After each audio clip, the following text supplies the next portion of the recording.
I'm not sure what I'm doing right now, but I really hope it works, yeah. I just needed an intro song, and I really hope this works. This is the podcast, which we call 20s. Yeah.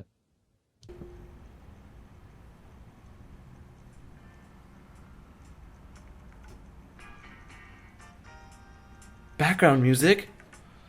How's it going, everybody? My name is Ojan. Welcome to another episode of the 20s podcast. Yes, that's the name. I'm sticking with it. I spelled it with a Y. I'm aware of that.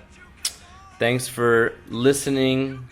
As always, if there is anyone even listening, I'm sure there are a couple of you out there. This podcast, of course, is brought to you by nothing, because who cares, right? But let's be honest, if someone offered me money, I'd take it and advertise whatever they wanted me to. That's human nature. But welcome. I'm glad I'm doing this more often. It feels good. This is a good episode. There's background music. I have a great guest on. We talk about film. We also talk about film, and then we dive into the world of film. So if you don't like that, I'm sorry, but regardless, it's a good conversation. He's a great guy. Before I get into that, I want to share a little story.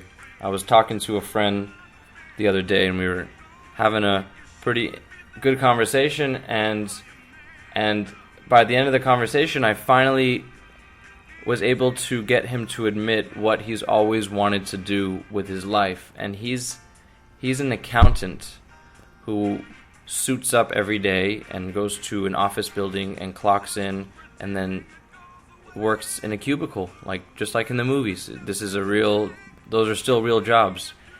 And at the end of the conversation, he said, I've always wanted to look into voice acting for cartoons. Look at the dynamic difference between those worlds, and that just proves that, I don't know, whatever you want to do, you just do it. Who gives a fuck about what anybody thinks? And just do it. That's it. Stay under the radar. Don't ask for permission. Don't ask for help. Don't ask for advice. Just do it. It's really that simple, Find out the steps, Google it, read a book.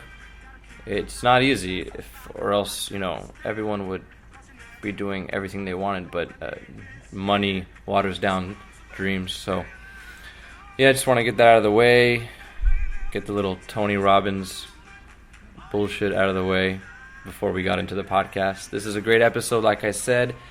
Filmmaker is on. His name is Immanuel Degn, Degn. I'll put all his information. It's not his first rodeo. This is his 11th film. He is from Austria, but he's been to the U.S. several times. I met him recently, and we hit it off, and he's a great guy. So, platonically.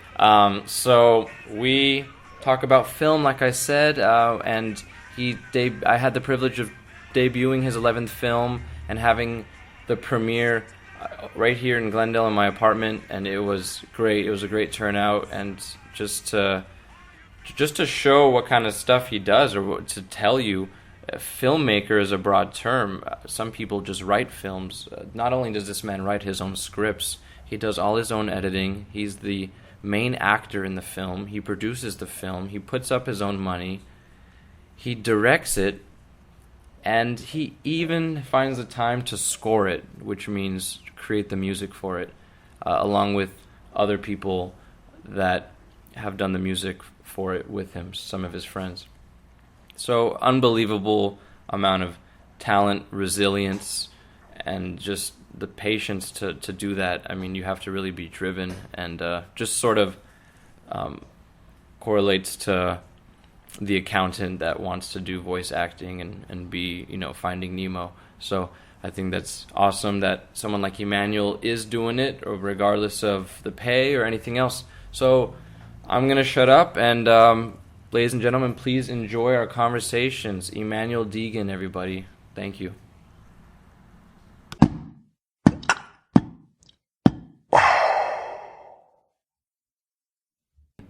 Or it's Degn. Well, how you call that? Degn? How do you call that? Degn. It's your name. Immanuel Degn. Immanuel Degn. Degn, yeah. Okay, Immanuel Degn. Mm-hmm. Okay, we're starting now. My name is OJ. Cool. I'm here with Immanuel Degn, whatever you want to call him by.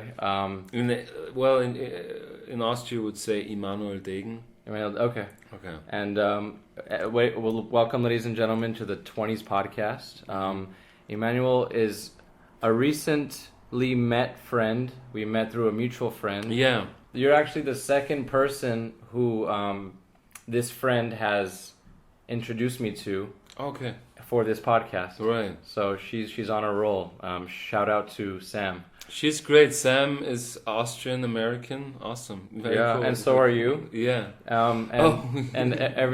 So let me start off by saying, Immanuel is a filmmaker. Mm-hmm. You have now released your 11th film. Yeah. Wow, that's incredible. And thank you.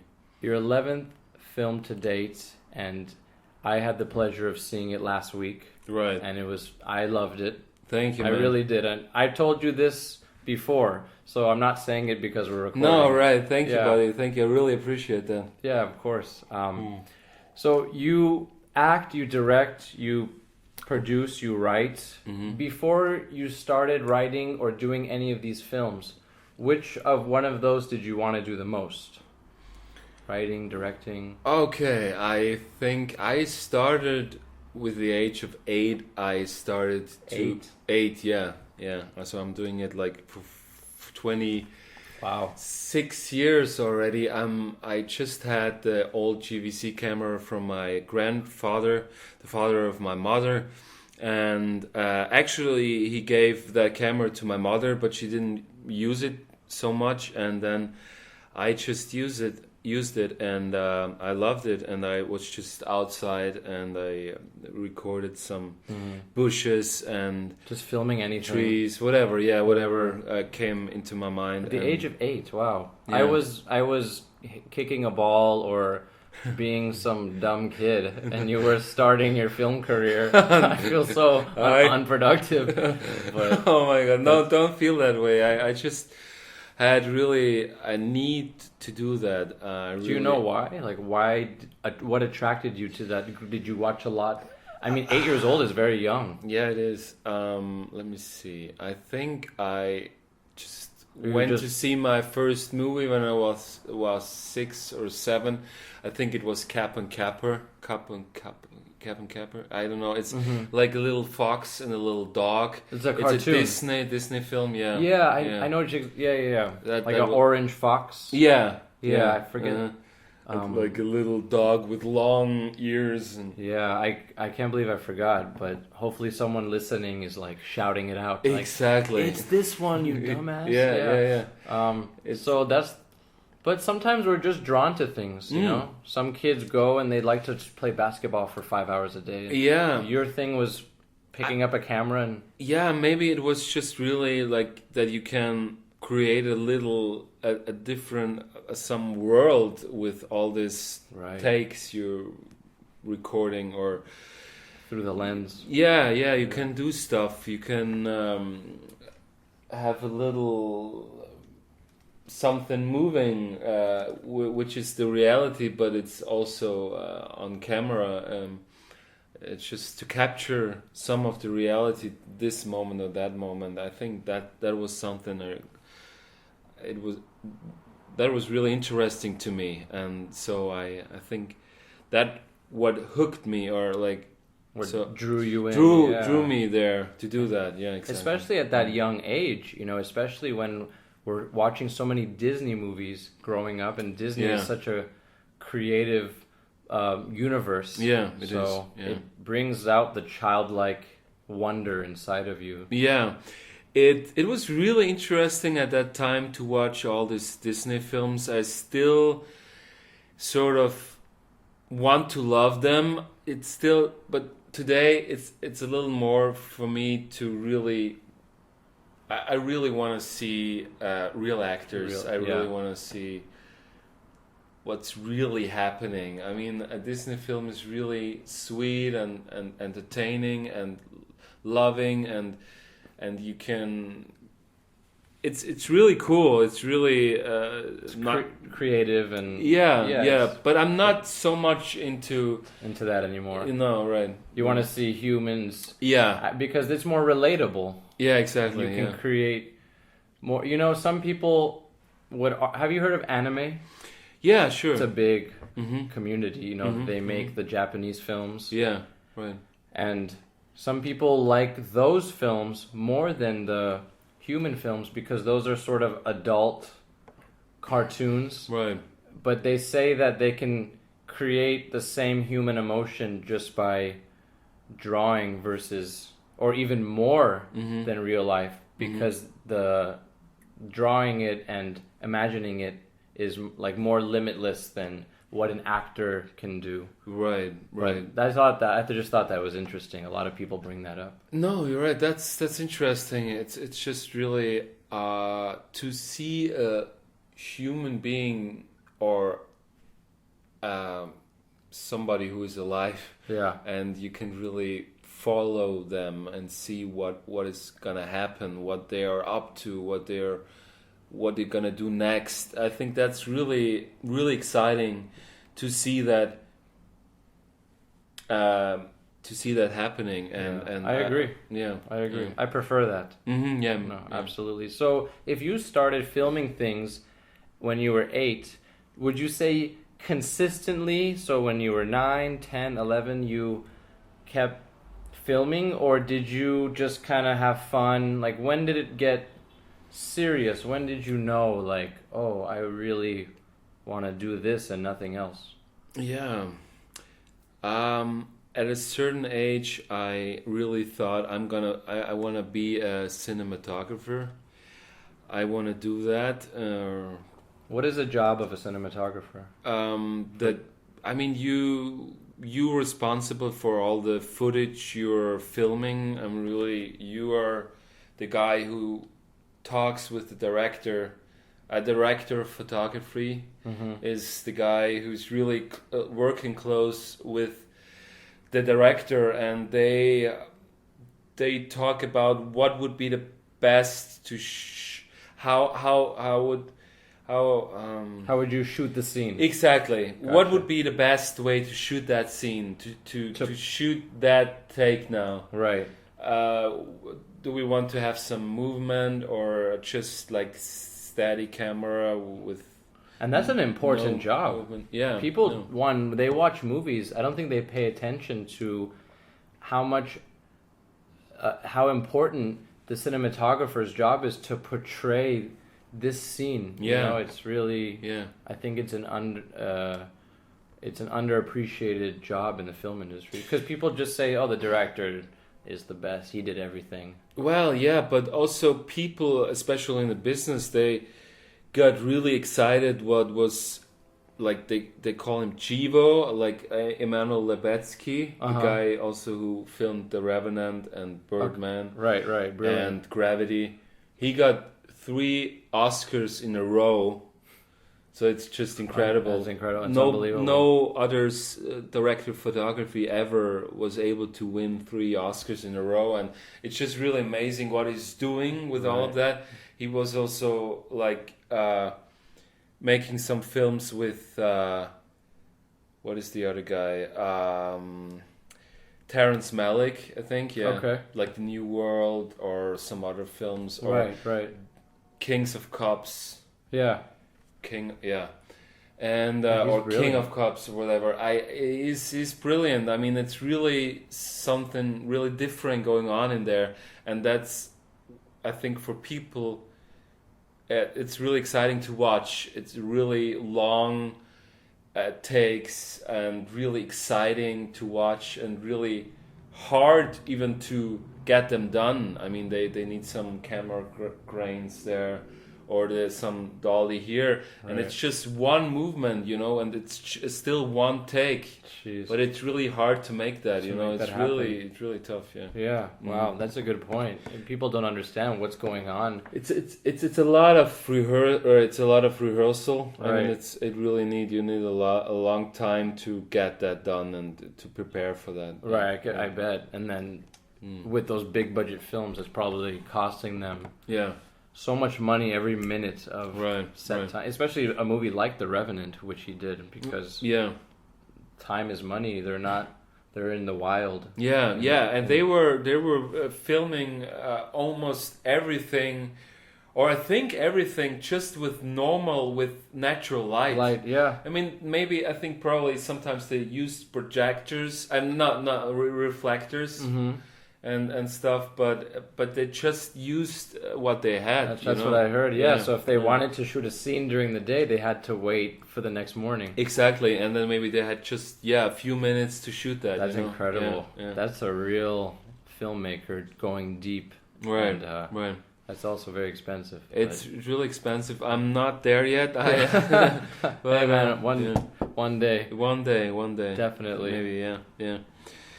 But it's I mean, for me it's really about the story, about the characters, about the relationships. That's really interesting for me to tell, and how people are, what they're gonna do, how they gonna decide what to do. What will they do at the end? Will they stay with this person, or will they decide to be with the other one, or whatever? It's really, that's the most interesting thing for me, and that's also why I really like, also, for example, Nancy Meyer's films as well, because they just great relationship films. And what has she done? It's so exciting to watch. She did The Holiday. Something Gotta Give. Okay. What Women Want. Okay. So she's worked with Nicholson a couple times. Yeah. I think her first film was The Parents Trap or something. Oh, she did that one? Yeah, that was a fun one. Yeah. Growing up. The twins, yeah. Exactly. Yeah. And she did It's Complicated with Meryl Streep and Alec Baldwin and Steve Martin. That was a really good one. And recently she did The Intern. The Intern with Robert De Niro and Anne Hathaway. Yeah, it was really cool. I mean, I really respect her work. Yeah. Would you say do you kind of gravitate towards a certain genre every time? What's your? I mean, I don't want to be limited to one genre, that I'm like the science fiction guy and I just want to shoot that. No, it's no, for viewing a film, watching. Oh yeah. What do you find yourself watching a lot? Okay. Genre-wise. It's really like relationship films, like the ones rom-coms, like romantic comedies. Yeah. Why do you like those the most versus action or I don't know, a serious drama or science fiction? I mean, I also like serious drama. I just find it so amazing to watch when people are struggling with their relationships and how they can survive and come out of it, and and what they well, that's the most exciting thing. I also like a good action film, or any good film. Yeah, any good film. I also like to watch Indiana Jones, especially the third part, like the Last Crusade. That was awesome. It's a masterpiece. Yeah, it is. All three of them. Not the fourth one. No. Well, they're gonna do the fifth one now, so I'm excited to. I'm really. It will be interesting what they come up with. Yeah. And they're using, of course, Jesus Christ. Jesus Christ himself. Help me. No, how can I help you? Indiana Jones is played by Harrison Ford. Harrison Ford. They're using him for the fifth one. Yeah. Wow. So they're going to replace the whip with crutches. Because he's really up there in age. He's still very good in he's still good in shape. I mean, true. He did good in Star Wars. Yeah, he did very well, and I think he always tried to stay fit and to be there. He broke his hip during Star Wars, though. Yeah, I heard about that.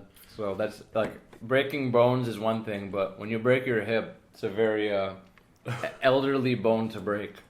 Okay, yeah, no, sure, and I think the time they gonna wrap that film, like in Indiana Jones 5, I think he's gonna be 77 or something like that. Yeah. Holy moly! Yeah, it's gonna be. How old is Al old. Pacino? In his 70s? Al Pacino is gonna be 76 or What? Maybe he's already 76. Yeah. Scarface is 76. Yeah. I mean, I saw him like a year ago, I think in April or May at the Silent Movie Theater. He had some screenings there, and also Scarface, and I filmed him there, and I could have shaken his hand, but he's doing great, and he's still looking really good. Kicking ass, yeah. Yeah. He's a strong guy. Yeah. Even his personality, and all the greats like De Niro as well. They're up there in age. Right. It does make you sad, but at the same time, their work is still there. So when they pass, they actually, I believe they get stronger. You know, when Prince passed, people noticed. Right. And so also Michael Jackson, biggest celebrity passing of all time. I mean, so it was really sad. I was here like 5 days after you he were died. in LA. I was in LA. I was. Wow. I mean, at the time he died, I think I was still in Austria, in Innsbruck. But then I came to LA, and then I saw also the memoriam on television and everything. Yeah. We also did a little movie. 2012, I believe. Yeah. June or July. No, let me see. Not 2012. It was 2009. He died. No way. No, yeah. Well, yeah. Are you sure? Yeah, I'm sure. Should I Google it? Yeah, you can Google it. Okay, on the podcast. Yeah, sure. I'm going for 12, you're going for 9. I'm going for 9, man. What might happen is it might be 10 or 11. And I think, was he 50 already, or was he still 49? I think 50, but people say 49. So, he was born like 59. And he died 2009. No, I'm sure about that, man. You're absolutely sure. He died. You know, it's funny because my grandfather passed away the same month. Yeah. And I don't remember being a senior in high school. Because in 2009, I was a senior in high school. Right. I just don't remember that, but I guess now that I'm thinking about it. So, June 25th, 2009. Good job. Thank you, buddy. Thank 2012 came from nowhere. I'm pretty good with numbers sometimes. Nice. Yeah. When was De Niro did his first film? No, I'm just kidding. De Niro, his first film, I don't know. I could just guess. But maybe in his 60s, 60 something. I don't know. Right back there. Yeah, it's okay. Because you said you were just teasing. But so have you? Now you're on your 11th film. So when you started on your first film and the progress that's come along, do you see a significant difference in your filmmaking skills? Has it improved a lot? Yeah, sure. I mean, we really started to make a film in a very easy way. I even edited the film on a video recorder. Oh, really? So yeah, it was really tricky, or like at that time it was just normal for me, but I just thought, oh my god, I mean, it was just a funny way to do it. And you still have all of them on. You can still view them. Yeah, I can still view them, but we filmed the first film. I think actually we did that with the camera I already had, like with the Panasonic, and it was a 3 CCD camcorder, so it was pretty cool at that time. It was in 1998, and it was really new, and it was a lot of money my mother spent for me, so it was really cool. I was really excited about that, and it was really fun to do that film, but we just improvised the film. What was it called? It was called Spiegels Streichkleber. What does that mean in German? It's like Miro's bumper sticker or something, or like something with sticks, like glue or something. Okay.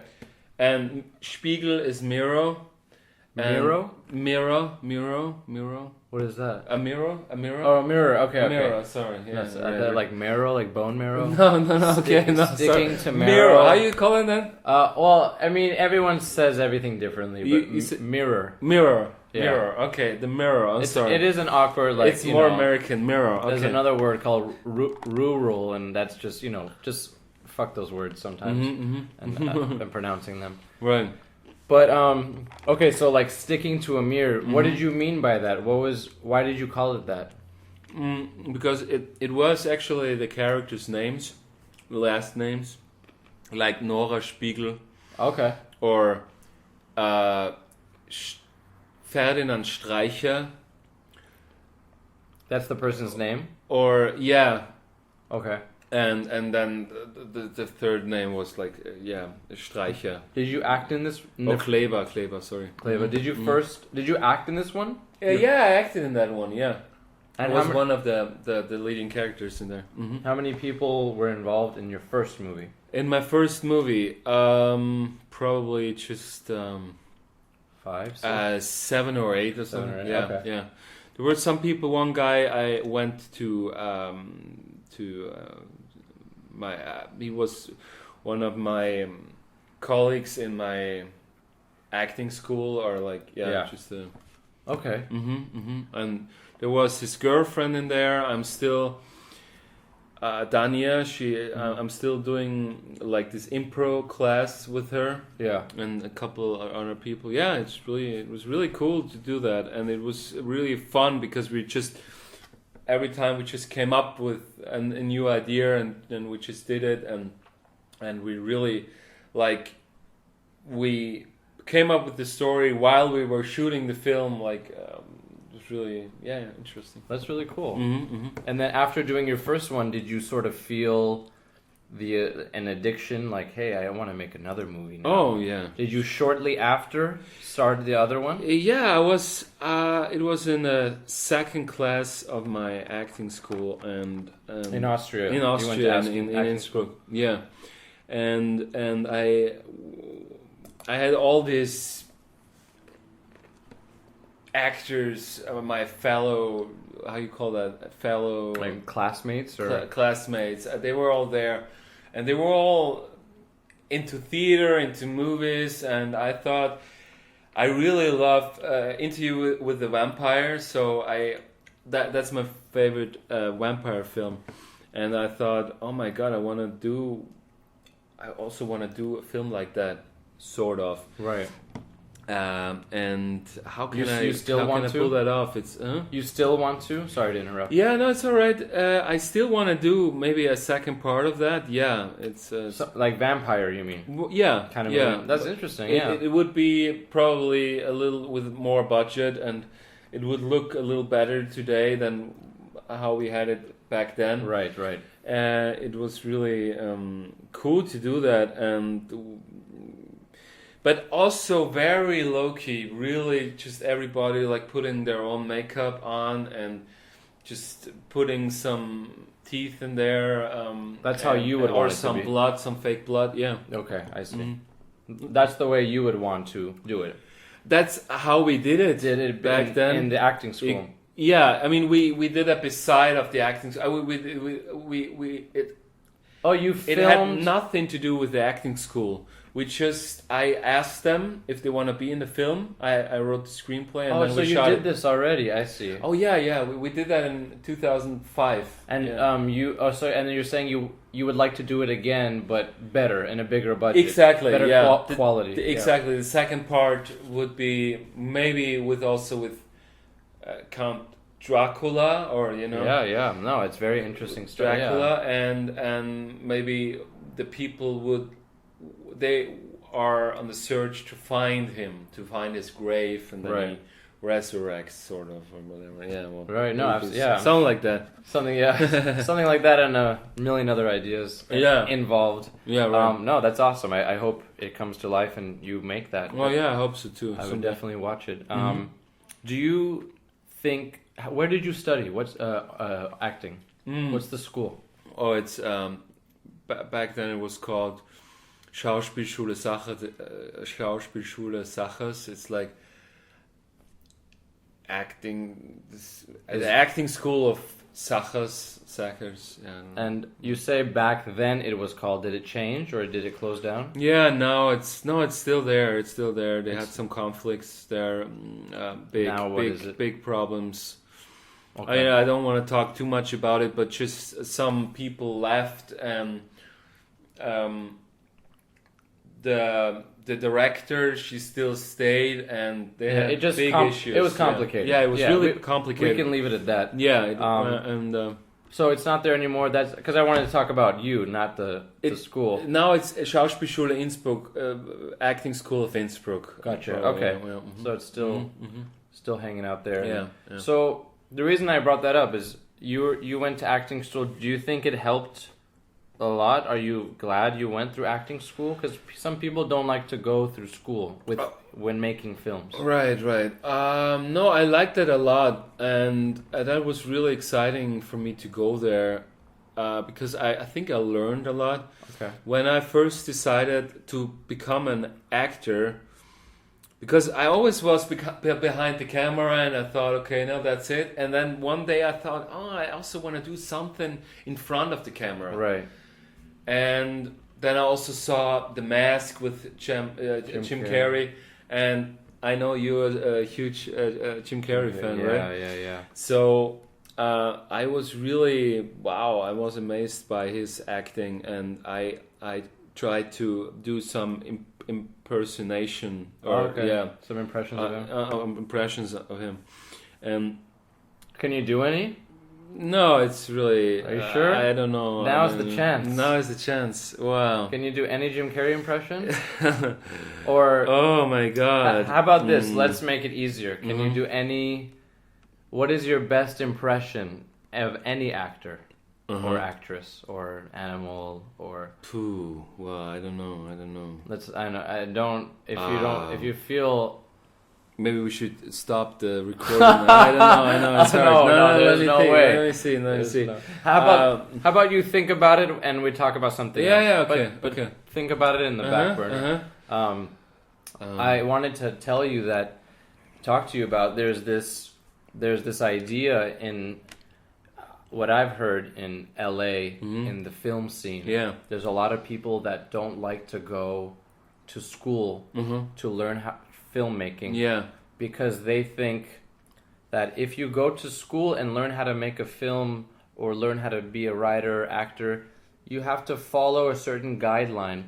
So if you don't go to school, that allows you to break the rules, and when you break the rules in film, it comes off as more creative. Exactly. Look at Tarantino, for example. Right. People read his scripts, and they thought he was insane. Yeah. Because he wants to keep the camera here for 40 seconds. He wants to put the camera underneath the door. This is really bloody. Right. This is really vulgar and dirty. Yeah. And they just kind of said, like, fuck off. You want to be a filmmaker? And this is him, and he's 18, 19. Right. So, but look now at the product. Oh, yeah. He made some really impressive movies. Yeah, he did really good. And he didn't go to school, so no, I know. What is your opinion on? I was grateful. I felt grateful that I went to acting school, because when I started to do some acting when I was like about 10, 12 years old, I really thought I was overacting. I did too much. I was not really spot on. I was not really natural. Yeah, I was not really natural. I wanted to find a way to be really natural and normal, whatever. I mean, normal, but like really be believable. Absolutely, yeah. And be a good actor. Yeah. And which is not easy. No, right. And then my neighbor and I know him since my whole life, and we're like brothers, and we still are having a really good are in very good contact, or keep contact. But he brought me to acting. He told me, okay, I'm in this actors group. They're not real professional actors, Okay. But they do it, and they just want to do this play, and do you want to come and be a part of it or whatever? You might have a chance to get a part. Right. So I went there, I talked to the director, and she said, okay, cool, yeah, I have a part for you, you can play this guy. So It was awesome. Yeah, it was really exciting for me to do that. And then I were in 3 plays, and I really enjoyed doing that. And after that, I also went with Roland, my brother. He's like a brother. Like a brother. Yeah. We went together to this acting coach, and she was brilliant. She was really great. She helped you a lot. Yeah, she helped me or us a lot. And after that, I went to the acting school, and it's all And then so on and exactly. So forth. We went from there. Did you? Excuse me. So, man, I am blinking out. Yeah, don't worry, On man. my You question. okay? Yeah, eat a chocolate. Eat a chocolate. It's Yeah. gonna go away. Get the sugar and the blood Dark flowing. chocolate. It's the best. It's the best. It's good for you. You can eat it without feeling guilty. Right. It's covered almonds. Yeah, which is Almonds. good for the energy. And Yeah. Wow. Good. Yeah. Perfect, man. Thank you for that. Perfect podcast snack. Exactly. Yeah, you can hear the Yeah. Intimate. A little break for commercial. There we go. There we go. Feel free to refill if you want. Oh, thank you. Yeah, I will do that. While I become a professional and remember questions. No, you're doing great, man. Really. You're doing great. Thanks, you. buddy. Thanks. Yeah, I'm glad. Okay. Here we are. Here we are again. Cheers. Cheers. Oh, you want some water? Okay. Immanuel, You want do me you to put think? some No, water? thank you. okay. Thank you. Thank you. It's alright. I forgot about the broken glasses. Oh, yeah, I know. God, I can't see without them. Okay. Yeah. No. You haven't been able to see me this whole time. Exactly. That's why you're looking at the window. Exactly. Wow. Exactly. Oh my god. Yeah, I really like film. Oh my god. Just shaking my head. Yeah, right. Oh, Yeah. you're over there. sorry. Oh, okay. All right. You the white wall over there. Yeah, the 10 white wall. So I love film, Immanuel. Yeah, I really yeah. do. I know. it We is- talked about it. We talk about it all the time. Mhm. I think it's the highest form of art because music is auditory and there's visual and auditory, and you can put music into your film. And how do you feel about putting music into your films? Do you like using other people's music? Do you like having music without any lyrics? Do you like silence? Do you have a preference? Yeah, no, I like music a lot. I love music. I'm a huge fan of music. I think it's really important for film to really get some sort of feeling for that or that. It's really a supporter, and without music, I think it's really hard to.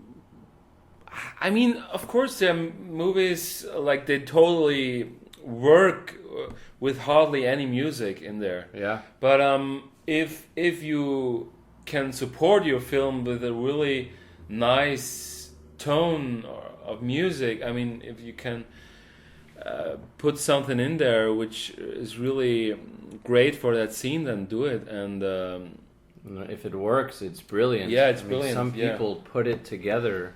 You're right. I mean, what would, for example, Back to the Future be without music? Without music, Star Wars, Jurassic Park. Yeah, I mean, these composers are ridiculous. Yeah.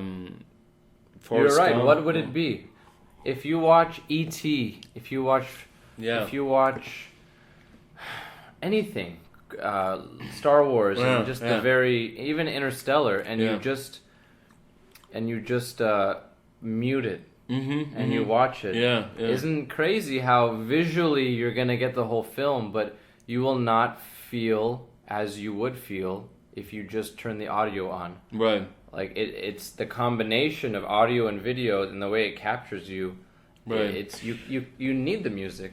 You need it, and I think also for people who are like dawn death or something. How you call deaf. it? They can't hear. They're deaf. Yeah. Yes. I don't know. I mean, they still feel and they still have emotions, everything, of course.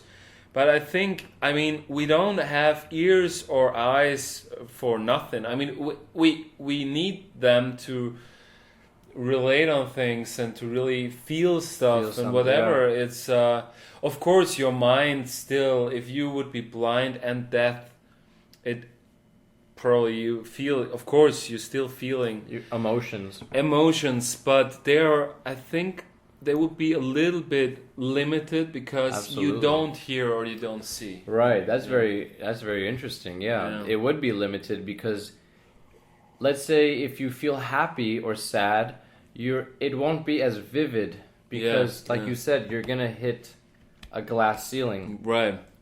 Because you don't know how that song really sounds. Yeah. But you can still feel. That's interesting. Yeah. It reminds me of a scene in the movie Babel. Have you seen that movie? Yeah, sure. With Brad Pitt and Kate Blanchett and everyone else.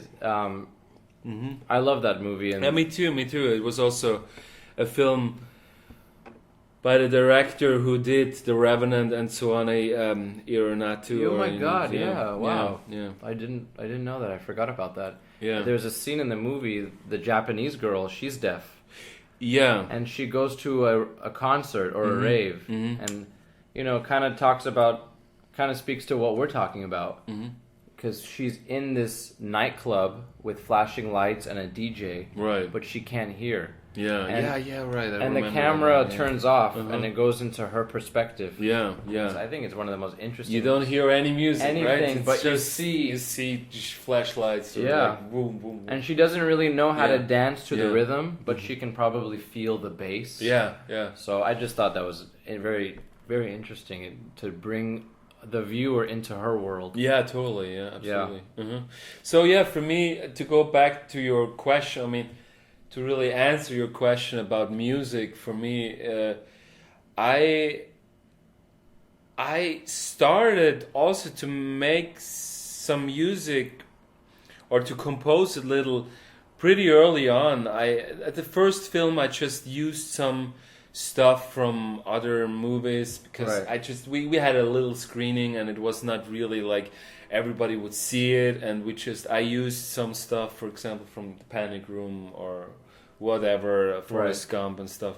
So that was cool, but at the second film we really wanted to do our own stuff, and there was my really good friend Roland and another guy, Michael, who helped me to really create like a music for a vampire film, and I also did something on the synthesizer, and it was really coming together very well, and I loved it. I really loved that process. Really? Yeah. Would you prefer to make your own music for your own films? Yeah, sure. I mean, the last film now, this present film, I mean, Present of the Past, it's the title. Yeah, which is in the present. Exactly. And but also the present of the past. I mean, the past is present in the film, right? And it's also, it could be a present or a gift from the past coming to the past, right? And in that movie, you made your own music. I made my own music. I remember that. I just with a Magic Music Maker, and it was really simple. You get all these little samples and you put them together. Of course, they're like maybe 60, 70, 100, 200 samples you're putting together. That's a lot. But it's very exciting, and you really love that process. It sounds like a lot of patience is involved when you're doing stuff like this. It is. A lot of people probably can't sit there and try and make their own music for their own film that they're directing in and also acting in and wrote the script for. Right. That's a lot of responsibility. It is. But if you, whenever you have a feeling to do it, if you have a good feeling doing it, do it. Do it. You know, it's not work, it's fun. Exactly, it's fun. Right. So a lot a lot about movie making. I mean, a lot for me about when I make a film is really fun and not work. You love the process. I love from the process. start to finish. Yeah, yeah. Even editing, you like editing? Yeah, I love editing. Wow. Yeah. Which is, I'm sure people never say that. Just so, people usually are like, oh, fuck editing. Like, really, everyone I've talked to, because it's such a tedious, long process of cutting and... But you could go piece by piece. I mean, you really, you have time. For sure. So it took me 2 months, but every day you maybe working on it 5 or 6 hours. Right. Then you're a little exhausted. You don't want to edit anymore, but then the next day you have... You go back at it. Yeah, you have strength again. You feel good again. You feel like doing it again. That's exciting. That gives me hope. Yeah. Because just so you know, Immanuel, you live in Austria, but you've been to LA several times. Yeah, it's LA, my seventh time. Yeah. Seventh time in LA. A lot of filmmakers here, and a lot of filmmakers don't want to edit. They just want to do other things and let the editors edit. So that's why it's admirable that you're so enthusiastic about every process. That's a lot of patience in that, and it's. I mean, what I don't like that much is producing. It's a ton of work, and it's really hard, and also distributing a film or getting it out there. It's really hard. It's marketing it and I don't like that so much. But and that shouldn't really be your job as a filmmaker. No, right. But really creating everything what has to do with creating a film, tell the story, you can create a whole world, a whole universe with a film. And what I also wanted to say when you were asking me about the music, the editing, it all comes together there. Right. It's a big puzzle, and you take all the pieces and you put them together. As good as you can possibly do it, or But who do it better than you? Because you can't ask this guy to create... I mean, you can, but he can't create the song or shoot the shot or write the script that's in Immanuel's head. So it's more creative coming from you because you're already painting the picture in your head. Right. But I have to also be a little careful with editing. I tend to be to edit too fast. To have too many cuts in there, too many takes. Okay. And there were really some really nice people who helped me to be a little more take your time with that take. I mean, give something to breathe. Give this take more time to breathe. To really be there. Just this take. Don't cut. Embrace it. Yeah. Absolutely. And so I'm also learning a lot, and I love that, and it's also very interesting if you show a scene to somebody and they tell you, several people tell you, oh, here it's a little, I don't know, I got a little confused, or there were so many takes I couldn't, it was irritating. I couldn't enjoy it really, Couldn't soak it in. Exactly, and then I think, okay, there is something wrong. I really should change that. Yeah. Wow, that's interesting. So somebody or some people helped you with that. Yeah, and I really try to stay open. I really try to be open for everything they're telling me. Sometimes I can't get rid of my darlings or something, because also in the film business they say, okay, get rid of your darlings. Delete that scene. You don't need that scene. You don't need it. It's extra. You don't need that. And sometimes when I see... And they call it darlings? Yeah, kill your darlings. I mean, get rid of it. It's not belonging there. It's not really a part of the film. It's unnecessary. And it's not really pushing the story forward, I see. So who can spot those out? Do you always make something and then have people view it so they can see something you don't? Or do you usually, now that you've on your 11th film, can you see the unnecessary things after you watch it and you can point them out yourself, and so you can be like, oh, this needs to go, this needs to go? Yeah, sometimes. I mean, I also tend to tell long stories. Like my movies are normally like at least 2 hours or a little least 2 longer. hours, okay. Or longer. So sometimes I really. Also, I see the film. I think, okay, I like it. I like these scenes. I don't want to get rid of them, but still, some of the scenes are really long, and I think, okay, maybe what could I put out of? What could I delete there? And then most of the time I still stick with it, or I keep them in. But if there would be somebody who tells me, okay, this is totally unnecessary, get rid of it, I would do it probably. But that also needs time. I need somebody who really understands the film, the story, what is this all about, what is really necessary for the story. For the story, yeah. And someone has to understand what story you're trying to tell. Exactly. Yeah, you can't just ask someone walking down the street like. No, right, because they would tell me, okay, this. Yeah, I need an explosion there. Yeah. Yeah, right. Because I like action. Exactly. Well, I'm telling a love story, so this is not gonna work. Exactly. Yeah. Well, no. Yeah. It's not gonna work. It's not gonna work. So that's interesting. And where do you think you find inspiration? I mean, after doing 11 films, you're obviously still inspired and driven to, after doing the 7th, you knew you wanted to do an 8th. So now you've done your 11th. Yeah. You know for sure you're going to do 12. Yeah, right? Yeah, right. So you're not stopping.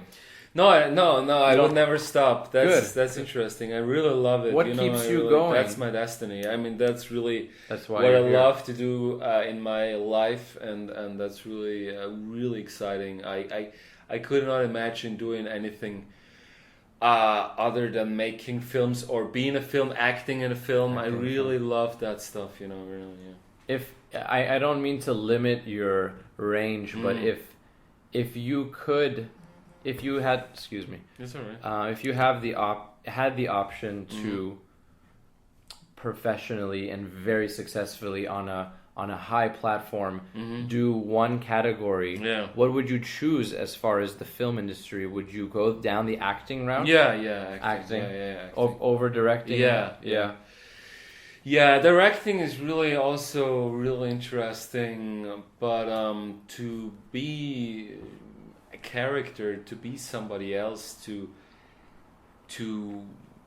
I don't know, it's really exciting for me. Transform yourself, Even if somebody wrote that for you, you'd be okay with it?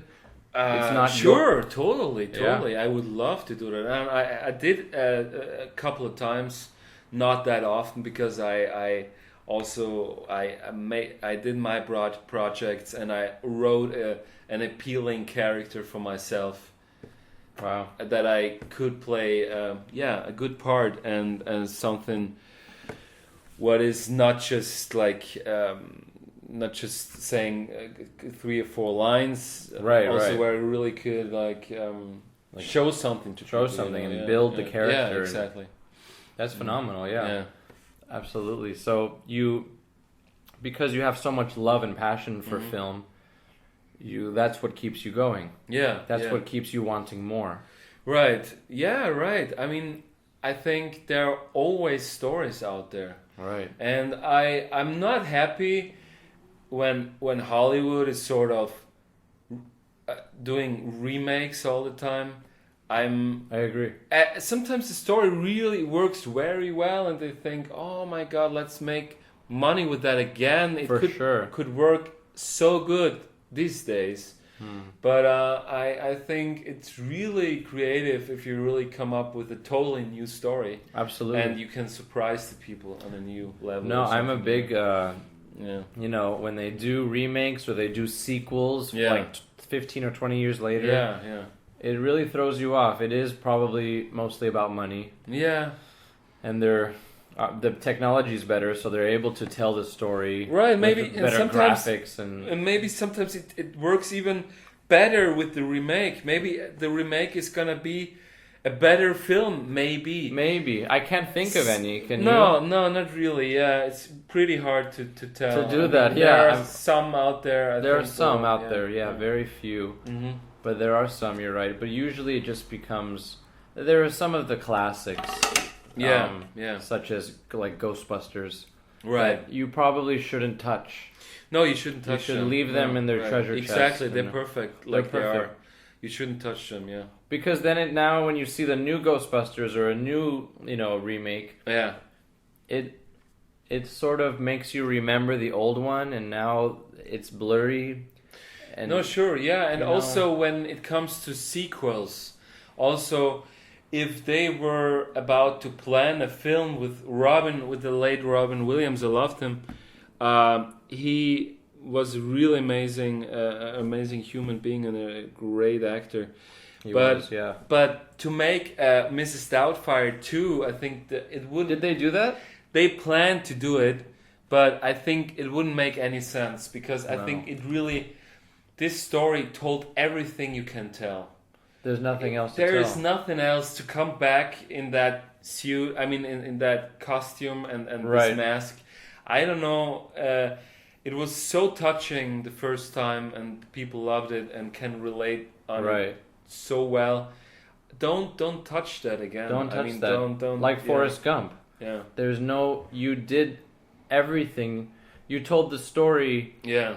And you told us everything we needed to know, and you sort of closed the book. Yeah, right. So to do another one just seems so, pushy. Right, totally, yeah. Sloppy. It waters it down. Yeah. So, yeah absolutely. That's very interesting. Let's see. How long have we been talking? How long do you think it's been? I don't know. It's maybe 40 minutes, 45 minutes? 51. 51, okay. 51, okay. So we're almost at an hour. Good. Yeah, absolutely. So right now we're in 2016. We're here in Glendale in LA. Yeah, you'll be here till you're leaving May 18th on your birthday. You leave. I'm really sad about that. I would love to stay longer. I know. If there's any way, it's just a little tricky. I have at least one important thing back in Innsbruck I have to do. Of course. But I want to be back here in a couple of months. I think maybe 2-3 months later. I would love to come here again. I mean, for sure, I would love to move here. So it's just I have to see about that. That's the goal to move here. Yeah, that's my goal. So if you say you want to come back in about 2 months, do you want to just come back to visit, or do you want to start filming again? When is the next project, you think? Yeah, the next project. That's a good question because. For the next film, I want to do that back in Austria. Okay. With quite a big star. He's really famous there. Nice. Tobias Moretti. Yeah, he's one of the biggest stars there. Almost like. Have you met him? Christoph Waltz. I met him at Christmas Day, and I just on the 24th of December, and we just talked briefly. We just talked about just 3 or 4 minutes, and I asked him if I could make a film with him, and he said, well, okay, I'm busy till the end of April, but then I'm a little more free, and let's get together, and I should send him the screenplay, and then we'll see what happens. And have you written the screenplay already? I'm on my way. I'm working on it right now, and I'm halfway through, so I'm still very excited to write that whole thing. And do you know what you're going to write, or do you just kind of as you go you're creating? Yeah, as I go, I have like a plot there. I have quite the structure. I have a structure. I know not totally how it's gonna end or something. Right. I have an idea of it, but I really also, when I write that story, I really want to be also surprised by myself what I come up with. Right, absolutely. As I go, as I write it, it's really, really exciting, and it's a big adventure also to be in that story. And I also sometimes I need like a couple, like 10-15 seconds to really get out of that story, you know. When I finished writing after a day, and then I just need some time to get back into reality, you know. Right. It's really absolutely, really cool. Yeah. It's, I mean, you're diving into a world that Yeah, you're yeah. creating. Yeah. You can compose it however you want. Mm-hmm. That's the beauty of it. Yeah, that's really beauty. That's the beauty. Yeah. And even as when you or me or anybody else watches a film, we love when the film is not predictable. Right. So to be the creator of that, Mm-hmm. trying to create something that's like you said, surprising even you. Mm-hmm. Like, mm-hmm. oh, you know, wow, that would be so good Yeah. if she showed up and he was there and Right. I'm you're glad almost- I came up with that line. I'm or glad I something. came up with that. Yeah, yeah. it's almost you're creating unpredictable moments for yourself, Right. even though you know the outcome. Yeah. It's an exciting process. It's Yeah. really exciting. That's really cool. I, Yeah. I hope to one day be a part of that process. Yeah, it's like reading a book, you know. I mean, you're writing the book, Right. but you create a big world. I mean, a whole world. Yeah, the world. Yeah. Wow. Mm-hmm.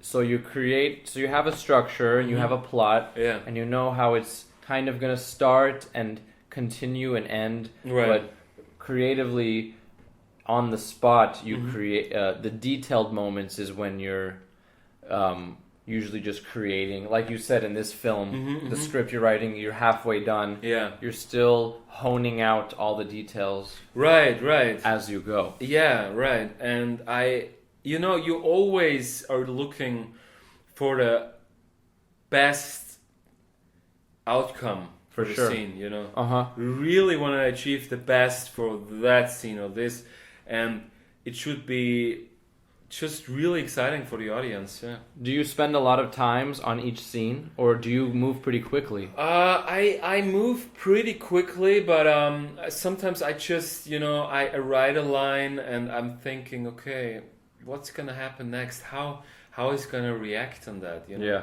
And then I need maybe 10, 20, 30 seconds or even like a couple of minutes. And then I think, oh, okay, maybe you this should could come with work. that line. You should say that now, or she Right. should say that now. Yeah. And when I remember in the film that you're debuting now, which we watched, Yeah. Past of the Present, Present of the Past. Yeah. I gotta get that. Yeah, a little tricky. There's a I don't want to give anything away, but there's a very important scene between father and son. Yeah, right. You know, the important scene Yeah. at the park. Yeah, right. So when you're writing a scene like that, this is a very climactic scene. The audience has been waiting for That scene, encounter. right. So Exactly, when yeah, you're yeah, writing it, you're not spending 1 or 2 minutes on that scene. You're probably spending more time on that scene, right? Because you want to. Or do you move just as quickly? I mean, it's also like a longer scene, so I need a little more time to read it, right. to write it. But it's maybe sometimes you feel like this is such an important scene. It's maybe not really working already. Maybe I should change that or that. Right. Maybe I should put that out or put that in, and then it would fit better for the whole thing or to the whole thing. I mean, it's just you just play around a little sometimes, right. and really to make it right. And then when it feels right, it feels right. Exactly. And then when you're filming, that's when you probably start making more changes. When you see it through the camera, or yeah, and sometimes it's also cool, really, to do some improvisation. I mean, to do improvise a little. And sometimes I ask the people if you feel like saying that, then say that. Sure, that's brilliant, because people can feel how natural that is. Yeah, because it is natural. It is natural, and I really feel I'm in an improv group like for 13, 14 years. I really feel really grateful to be in that group and to really it helps you a lot as an actor. I really bet it does, you really you're more comfortable on the set.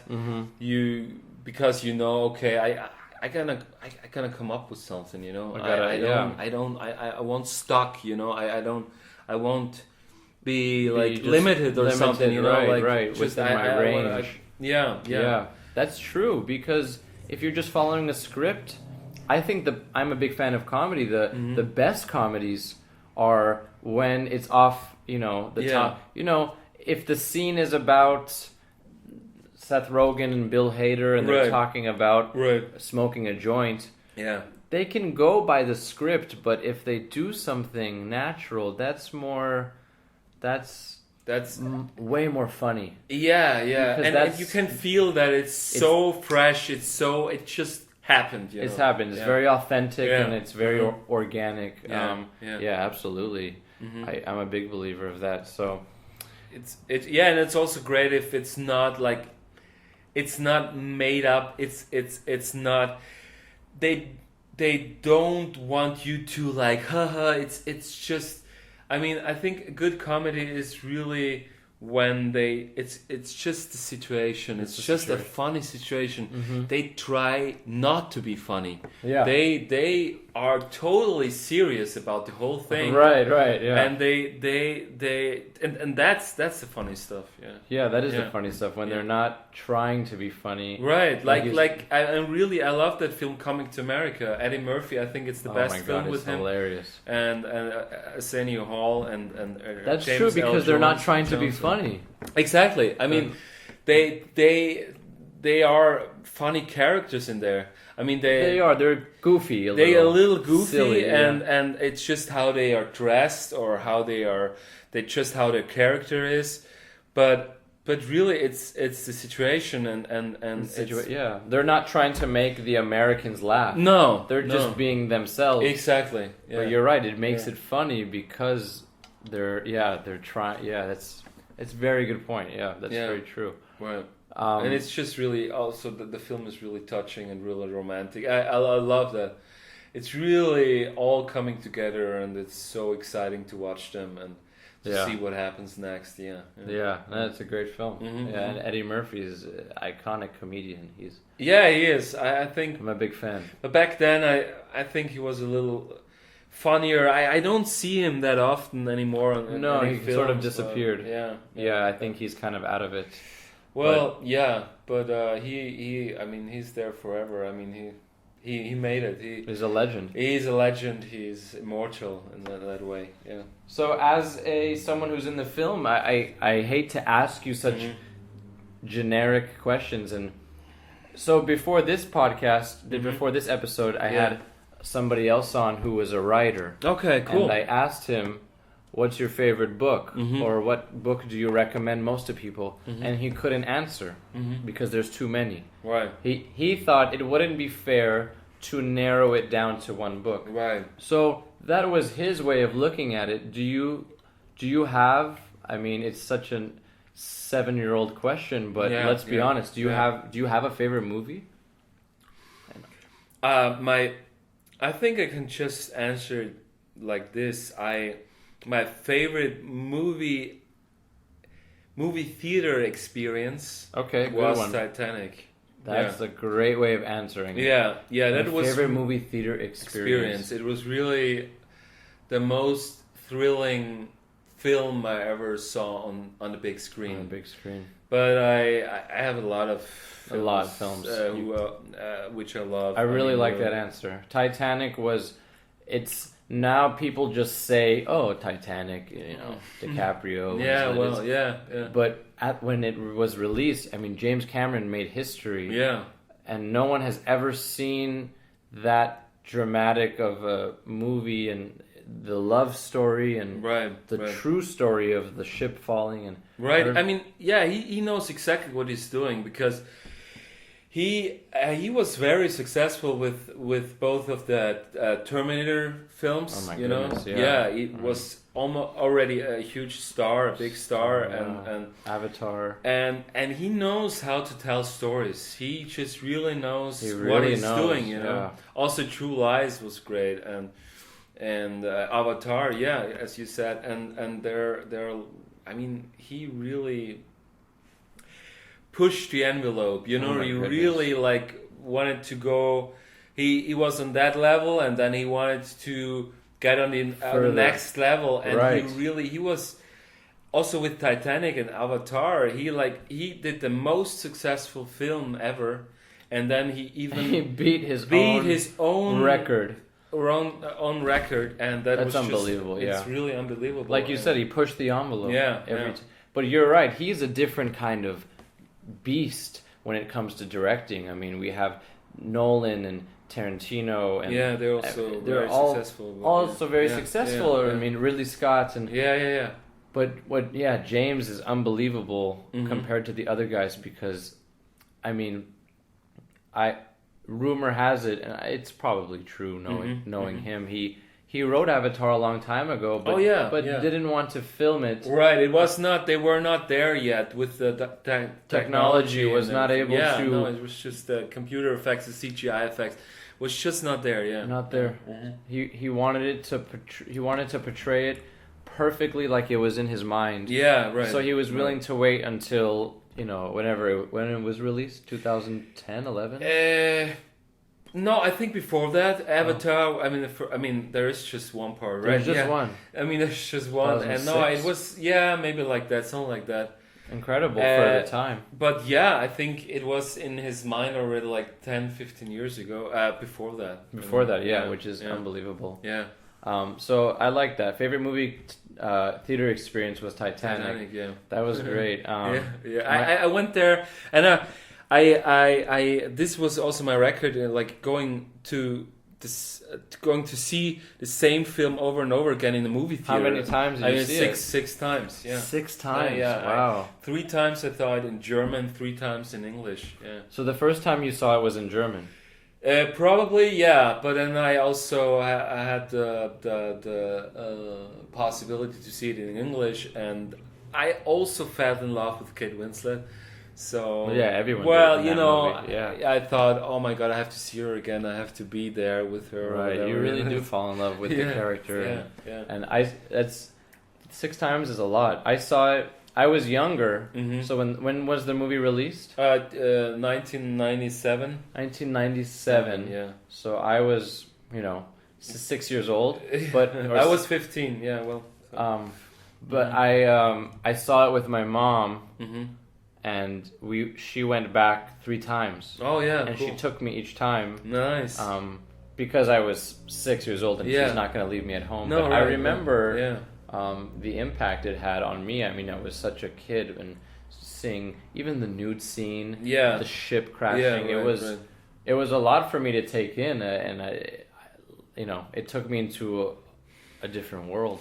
No, totally. I thought it was really happening. It's real, Especially when you're 6 years old in a movie theater. Yeah. And there's all this, it's so loud. Yeah. When you're a kid, the right. cinema is very loud. Right. I sometimes used to hold my ears during the loud parts. Yeah. But you don't know who Leonardo DiCaprio is, especially when I'm that young. Yeah. I don't know. Oh, that's Leonardo. He's in The Revenant and The Aviator and Shutter Island. Right. No, to me, that's Jack. Yeah, and that's Jack Rose. Dawson, exactly. And that's Rose, exactly. So that's the beauty and the power of film. It is. And also, when I think about because I used to, I come from a family, like the artist family. And my father used to draw a lot, and my uncle and my grandfather. Really? And I once had that situation that I had a girlfriend and I draw her. I drew her. And was she wearing this and only this? And she didn't wear anything. I mean, maybe just a rose on her head. Oh wow, okay, that's very. But it's interesting descriptive. Because like Kate was the rose. Was in Rose? Titanic, Oh, that is interesting. It's just funny, But I was just drawing like she is, and it was really, really erotic. I think I maybe never had such an erotic intimate experience. Yeah, it was really. I mean, and did it come out good? Also, what happened after it? I don't gonna tell that now, but it's really. I think really we can kind of let our imaginations run wild. You guys obviously played chess after that. Yeah. Yeah, or tic-tac-toe. Exactly. Yeah, Yeah. absolutely. Yeah, That and more, nothing more. No. There's nothing more erotic than drawing someone in the nude and then playing Yeah. checkers. Yeah. And she. Yeah. Well. Yeah. Well. Yeah. So that's funny. I wanted to ask you, do you have a favorite director? I mean, I hate to ask favorite questions. Favorite director. Whew, that's a tough one. I won't ask you any more favorite questions after this because I think it is very limiting now that I think about it. But let me see. I love films by Steven Spielberg, by David Fincher, by Nancy Meyers, by James Cameron. Right, all the greats. By Robert Zemeckis. Also by, let me see, the guy who made Sideways. God, I don't know. Well, he's also Sideways great. Is the movie you're recommending to me. Yeah, right. With Paul Giamatti and Thomas Christian Church and Sandra Oh and Virginia Madsen. Alexander Payne. Exactly. Yeah, he's great. He's also very cool, and also, Cameron Crowe. Also, he did Jerry Maguire. Wow. Yeah. Classic. Yeah, it's really. I mean, these people really know their shit. They really know how to do it. They really know their shit. Really know it. Just seasoned filmmakers. Mm-hmm. Do you think it's a skill that you're born with for someone like James Cameron to just think of such brilliant films, or do you think it's the longevity of how long they've been doing it, or maybe a combination of the both? Yeah, I don't know. I think it's really a collaboration. Combination. A combination and a collaboration. Collaboration, sorry. Yeah. Collaboration of a lot of people coming together. I mean, they all know what they're doing. They get the best cinematographer here. They get the best guy who's doing the grip. I mean, doing the lighting, doing the sound, doing the music, everything, editing, score, everything. So they really, and they're in Hollywood, they can afford to have all these people. They have a good team. They have a good team. Which is important. But of course, it needs a really a visionary, which, how you call it? Visionary? Yeah, visionary. Visionary, who really knows exactly what he wants to do. And that he's the captain. Yeah, he's the captain, and he needs to be really good because he has all of that in his more head. or less in his head, and then it's a lot of work. It's a lot of. That's what I always found is the most difficult thing about sharing and showing people your story. Yeah, because you're literally, you see things in your head. Yeah. And right, you're right. And you see the scene, you see the perfect song that goes with the moment the camera goes on the girl or the mountain, and to get that to come to life. Yeah, right. And you obviously need help to sit there and share with these people. Hey, this is what I want to do. But the magic, what it makes it really magical. All these great cinematic moments in films. It's the detail. They know exactly how to do that or that. Right. They went exactly that way.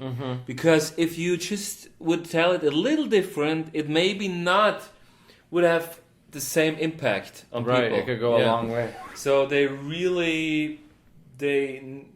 really specific what they're doing. Right. And that's what it makes a masterpiece. Yeah.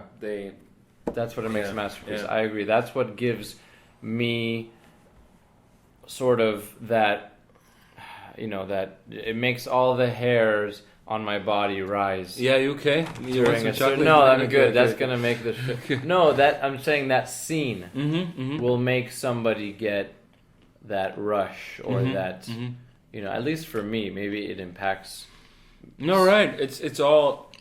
I mean, normally, if you love a film, like you love almost every scene in there. Of course, there are your favorite scenes, yeah. but every scene is really well done, and of course, there are some key scenes in there, like some parts which are really significant or for the whole film. You know, yeah, they're very vital. Yeah. They what? Sorry. They're just vital. They're important for the movie. Yeah, they show a lot. Yeah. No, absolutely. So Emmanuel. So we don't take too long. A lot of the one segment of the show I like to do is I like to just ask the guests where they would like to see themselves 1 year from this moment. Yeah. So as we speak, it's 1 year. As we speak, it's Cinco de Mayo, as they say in Spanish. Okay, it's already. It's like the 5th of May. Past. Oh, it's 5th of May. Okay. Today. Yeah, right. It's the present, not the past. The present of the past. But it's the 5th of May. I just say that because it's Cinco de Mayo is the Mexican Independence Day. Okay, yeah, right. So, no, I heard about it because my buddies also the people I live with we almost every day we go to Mexican restaurant. Okay, so you're gonna for sure, and you I know and it's at Los Angeles. So, it's Los Angeles, you know, exactly. It used to belong to Mexico. Isn't that funny? Yeah, that's funny. I mean, the name of the city we live in is Los Angeles. Yeah, Los Angeles. You know, it's like called. I think it's like in English it would be the Angels. City of Angels. City of Angels. But I think Los is like the or what is Yeah, Los Angeles. So the Angels. The Angels, yeah. But you're right. I mean, look at all the cities surrounding us. It's all here. Yeah, it's all here. San Bernardino, Santa Clarita. Yeah, but that's beautiful. That's San beautiful. Diego. Yeah. And then the white man, not that I'm just being playful. But the white man sits there and says, get out of our country. But it's like, hey, right, it's our country. You live in San Diego. You don't live in, right.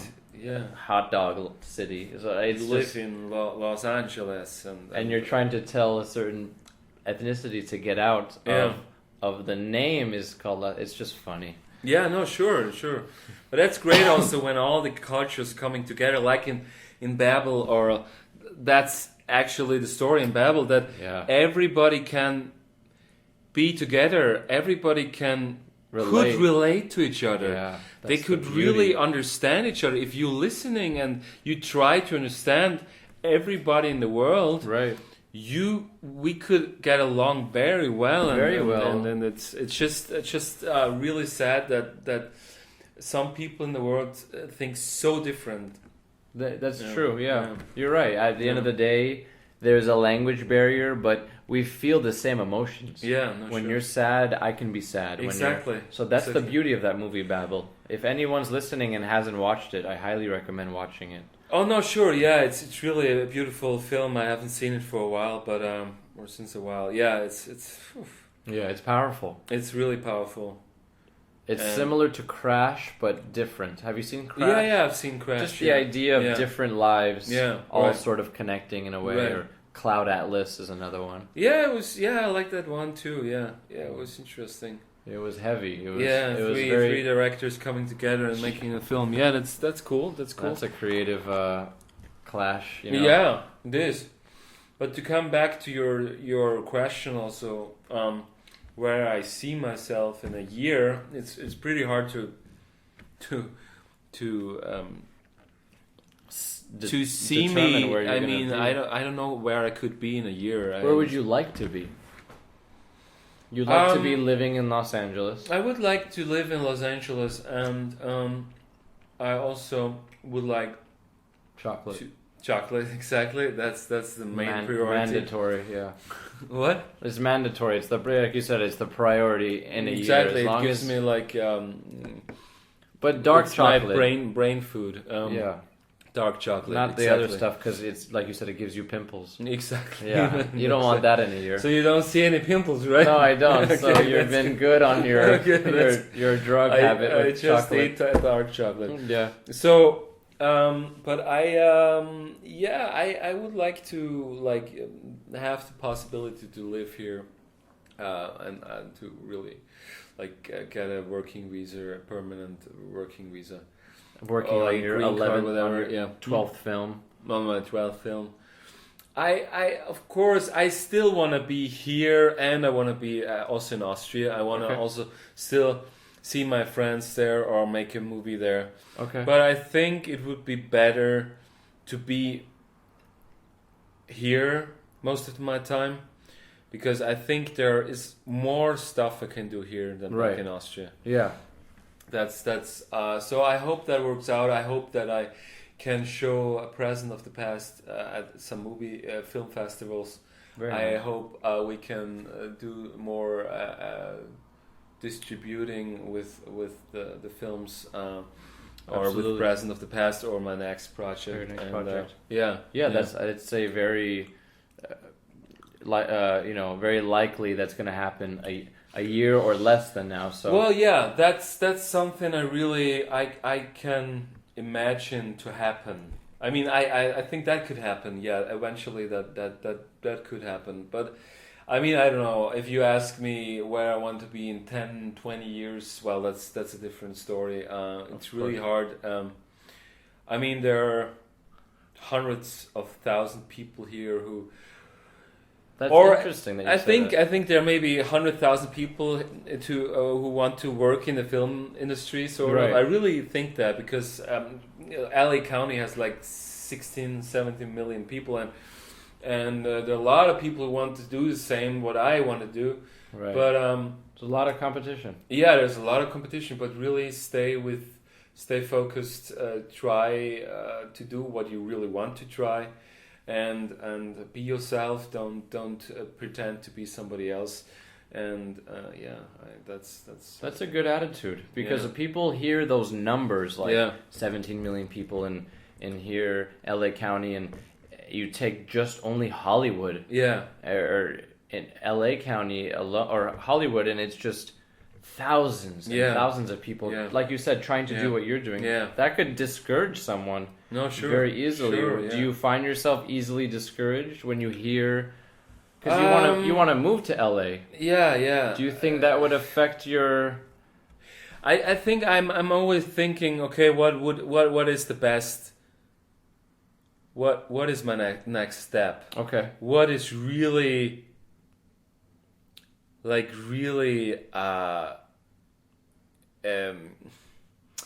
I don't want to dream of something really big. You know, I want to be What's realistic? What is realistic? What step is realistic? Okay. So if I'm also thinking of doing that film back in Austria with that big star there, Right. that could be a way, if it works out, to get on a new level with the whole filmmaking. It could be something I can be successful with. I don't know. It could be a way. It could be a way. Yeah. Yeah. It could be the next It's- stepping stone. Exactly. It could be something what could help me to whatever. Yeah. Right. Mhm. And that could open a door that doesn't exist right now. Exactly. Yeah. Exactly. You never know. No, you never know, and you're always looking for new doors to. That's a good way to look at it. You know, Yeah. you're very optimistic. You're Mhm. very focused. You know what you want in the moment, and that's hard. We were just having a conversation Yeah. about how I myself have an issue focusing on an idea Mhm, and harnessing it and sort of bringing it to life and staying productive with it. But Right. you just sort of, okay, this is the movie, Yeah. and let's start. Yeah. What's step one? Yeah. Step one, do this. Okay, done. What's step two? So you have a very good way of looking at it, and I think that's a very healthy mindset, and it's obviously working Right. because you're making 11 movies so far, and It's pretty successful, I'd say, so far. Really. Thank you. But it's still a passion, and it's interesting. You also used that, or Mel Gibson used it, or people long time ago used it for the Passion of Christ. So Okay. it's something where you're struggling you feel very you sometimes you're sad, you're not really moving forward with it. Okay. So sometimes it's really a pain in the ass. You sometimes you sort of hate it. Yeah. But on the same, I mean, on the same time, at the same time you love it again, and you just keep on going. And yeah, that's beautiful about the whole thing. It's a love-hate relationship. Exactly, but it's something you can't stop with. You It's can't really, stop. Yeah, you have to get going. You really have to go. You get moving. You can't. You gotta stop. dive in fully. And Yeah, totally, and it's an addiction after a while. yeah, Yeah. and you feel that's why I'm here for. Right. That's why I'm. That's my in purpose. that world. I mean, yeah, Yeah. that's my purpose of being here. Immanuel was born to make films. Exactly. Well, it's not the only thing. I love my family and friends, and Of course, but it's your so work. important that the whole thing. But that's also where it comes all together when you make a film. Right. The best way of doing it to be a family, Right. with all the people who are related in that project, who were committed to that project. Yeah. So that's really together we are strong and we can do it. Absolutely. Yeah. Mm-hmm. Just want to say one interesting clip I saw of Quentin Tarantino. Yeah. Somebody asked him, "How did you start creating?" And he said, "The hardest part was finding a group of people that would be able to help him, and just like what we were talking about earlier, to help him show what was in his mind." And he said once he found the family, the perfect director, the perfect producer, he said, "I don't need to edit. I need to just tell him, and he now knows me because we're family. Right. So he knows the way I like it." Exactly. And that's why they all like working together. They Throughout become friends. Yeah. They like each other. They respect each other. They love each other's work. Yeah. You're right, and they stay along with the same crew each movie. Yeah. Right. And I remember he also mentioned that during the shooting of, I believe, Django Unchained, his very close female associate, I believe she was one of his main producers. Okay. She passed away. Oh, okay. And it was heartbreaking because she was a dear friend. Yeah. But at the same time, it didn't give him any more inspiration to create because she was his number one producer. Yeah, right. I don't want to get it wrong. I think it was producer, but it really let him down. Not because he cares about money and success, but no, sure. because how is he going to find someone who's been doing it with him since the 90s? Right. So Yeah, she really understood his work. Totally. I thought that was that's so important, I think, in film. No, right. These collaborators, they become your best friends also. That's sometimes, so cool. and that's beautiful also. And you go on the same path together. You stay on that path together. You go and you create this art form. Yeah. Just like a singer who keeps using the same producer to make his beats. Right. Yeah. That's interesting. So, I always ask people, where do you see yourself in a year? But sometimes you're right. You seem the kind of person who's going to be consistently changing and trying to reach, like you said, the next level and not really stay in the same place. So a year, you just want to allow yourself to keep creating as a filmmaker. I think it's fair to say. I'll see what happens. I'm confident that something good will happen, but it's also a long process and to do a film with a well-known actor, it's really, you have to be on a very good level. You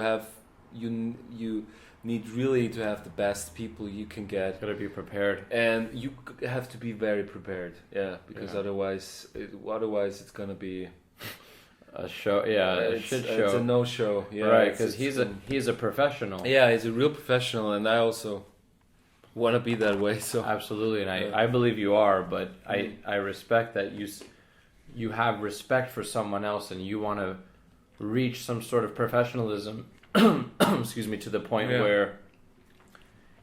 where he sees you and he says, "Oh, this guy's the real deal. Yeah, this guy's a real filmmaker. I want to work with Immanuel." Right.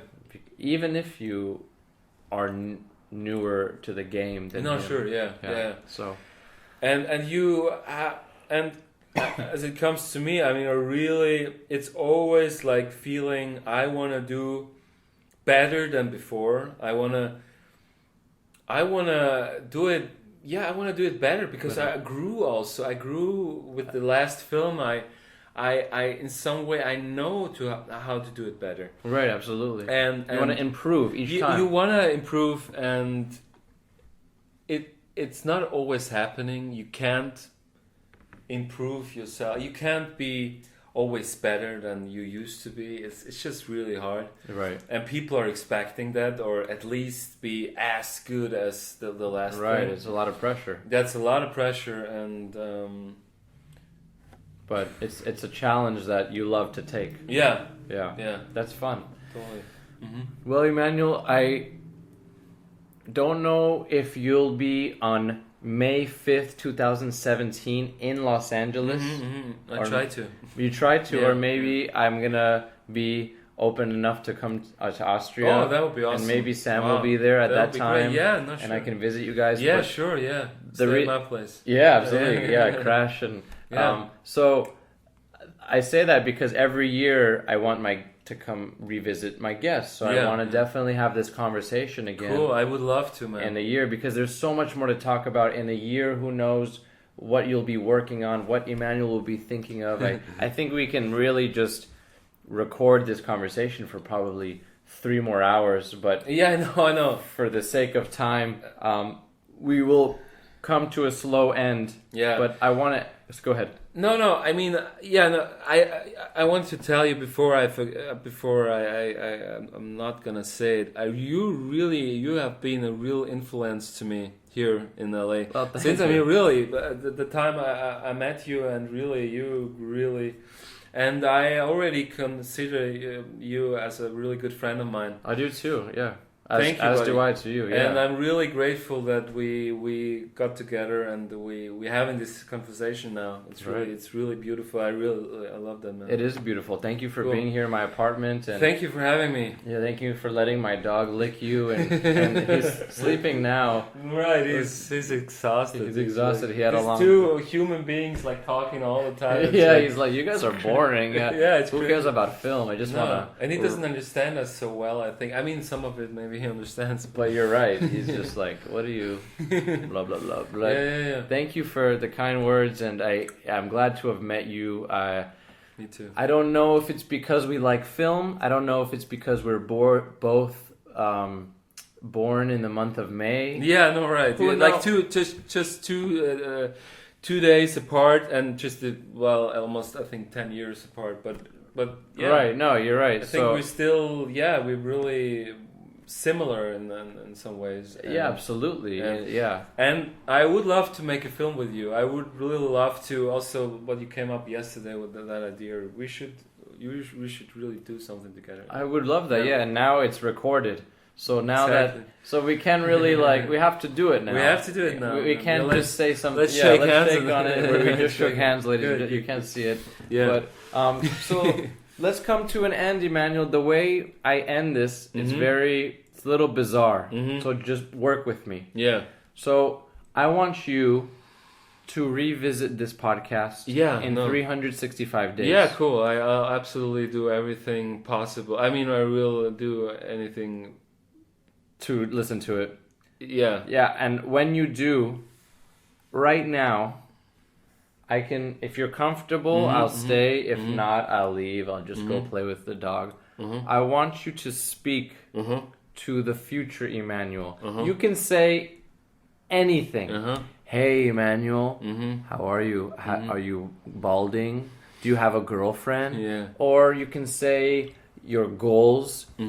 You can even talk about a movie. I just want you to speak to yourself, though, okay. and nobody else. So just imagine yourself listening back. You get it. Okay, but I got it. also, I was gonna say, feel free if it's more natural to you. Feel free to do it in German. Okay. It doesn't matter if people can understand. No, it's okay. I can do it. You do it in English? Okay. Yeah. All right. Cool. Okay. Fun. That's fun. So take your time to think about it and take a couple minutes, and I'll be here. Okay, cool. So, Immanuel, listen to me.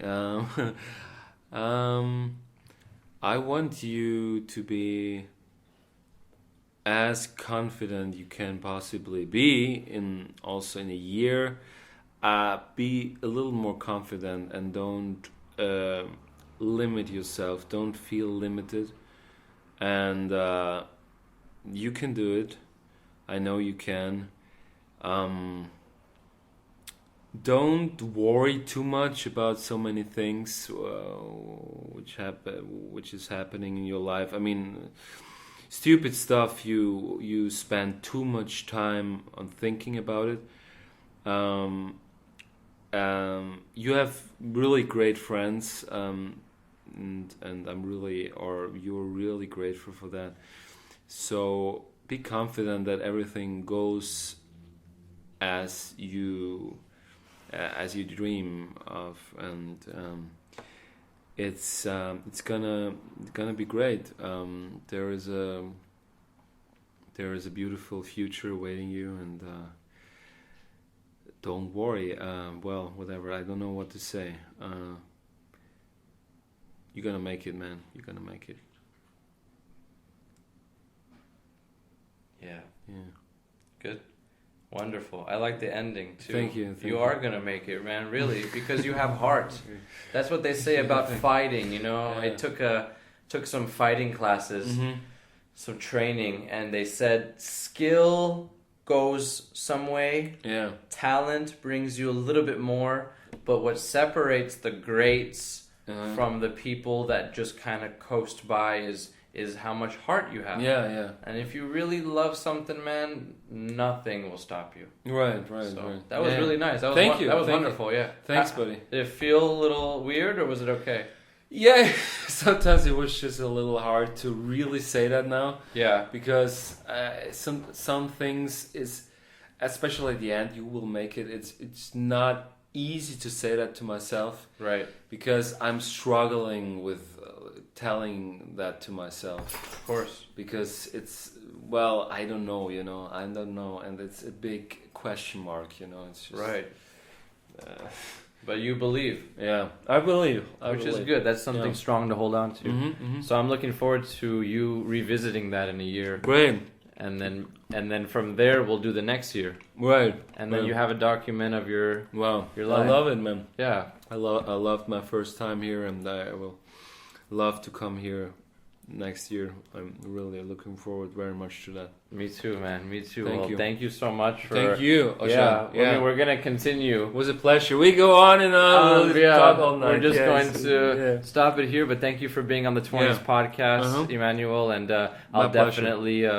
You're gonna make sure that you put all of your films and work online for the public, so that I'm gonna definitely share it with everyone, and you can find Immanuel on Facebook. He's on social media, and I'll definitely put everything in the notes, your email address, because if someone is a filmmaker, maybe someone in Austria is listening to this. Well, you really never know.